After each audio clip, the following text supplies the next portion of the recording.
संपूर्ण राज्यभर चर्चेत आलेल्या कॅप्टन अशोक खरात प्रकरणी अनेक नवनवीन माहिती जी आहे ती आता तपासामधून निष्पन्न होऊ लागलेली आहे।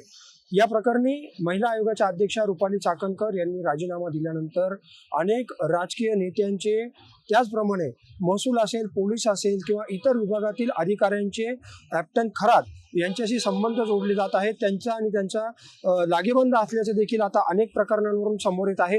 यामध्ये सगळ्यात धक्कादायक माहिती म्हणजे महसूल विभागातील अनेक अधिकारी जे आहेत ते कॅप्टन अशोक खरात यांच्याशी त्यांचे लागेबंद असल्याचं अनेक या प्रकरणामध्ये अनेक तपासातून जे आहे ते माहिती जी आहे ती आता समोर येत आहे। यामधले काही आपण जर काही प्रकरणांवर जर नजर टाकली तर अनेक अधिकारी हे आपल्या बदलीसाठी असेल किंवा आपल्या प्रमोशनसाठी असेल हे कॅप्टन खरात यांच्याकडे जात होते आणि त्यांच्याकडून अंकशास्त्राच्या माध्यमातून ज्योतिष जाणून घेण्याचा देखील त्यांचा प्रयत्न असल्याचं समोर आलेलं आहे। आणि यामध्ये दक्षिणा म्हणून या अधिकाऱ्यांच्या पत्नी आणि अशोक खरात यांच्या पत्नी यांची संयुक्तरित्या जमीन खरेदी करण्याची देखील प्रकरणं समोर आहेत। म्हणजे दक्षिणा म्हणून अधिकारी त्यांना जमिनी देखील भेट म्हणून देत होते किंवा खरेदी करून देत होते। यामध्ये साधारणपणे जेव्हापासून हे प्रकरण समोर आलेलं आहे तेव्हापासून आजपर्यंत जर आपण पाहिलं तर साधारणपणे 70 सातबारा उतारे जे आहेत ते समोर आलेले आहेत। म्हणजे नाशिक जिल्हा आणि अहिल्यानगर जिल्ह्यामध्ये मोठ्या प्रमाणावर जमिनी ज्या आहेत त्या खरेदी केल्याचं देखील यामध्ये समोर येत आहे।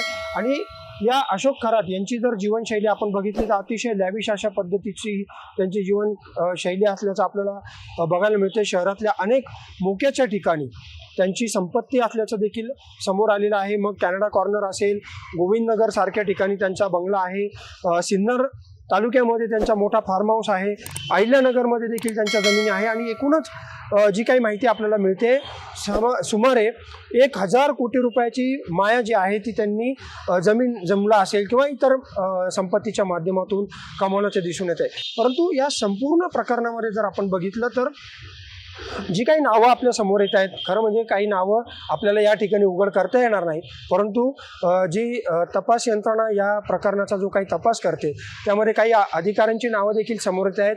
काही सातबाऱ्या उतार्यांमध्ये अधिकाऱ्यांची नावं देखील समोर आलेली आहेत। मुंबईतील काही अधिकारी आहेत, नाशिकमधील अनेक अधिकाऱ्यांचे देखील त्यांचे लागेबांधे असल्याचं समोर येते। म्हणजे ज्या पद्धतीनं हाय प्रोफाईल जे हे प्रकरण आहे त्यामध्ये अनेक बडे राजकीय नेते, मग केंद्रीय मंत्र्यांपासून राज्यातील कॅबिनेट मंत्री असतील, राज्यमंत्री असतील, विविध पदांवरचे नेते असतील, त्यांच्याबरोबरचे फोटो देखील आत्तापर्यंत सोशल मीडियावर व्हायरल झालेले आपल्याला दिसून येतात।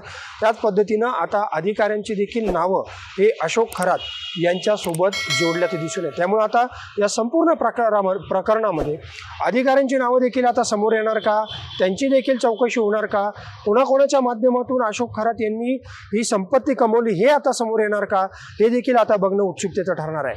कॅमेरामन भाऊसाहेब पवारसह मनीष कटारिया, माय महानगर, नाशिक।